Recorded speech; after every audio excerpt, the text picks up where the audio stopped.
Magandang gabi sa inyo lahat. Ayun guys. Shout out nga pala kay Jay Galanza. Salamat doon sa RDL na sinabi niya. Nakakawala ng pimple. Nakakasura kasi yung araw na yon.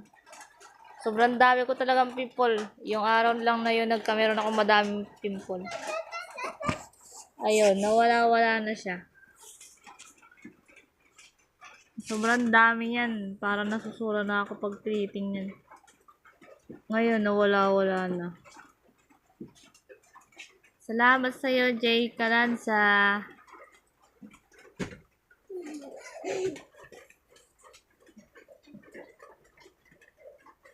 Nawala-wala na. Buti naman nawala-wala na kasi na-experience ko na nagkameron lang ganun kadami. Sobrang talagang madami talaga. Itim-itim dito. Ayan, mabuti wala na siya.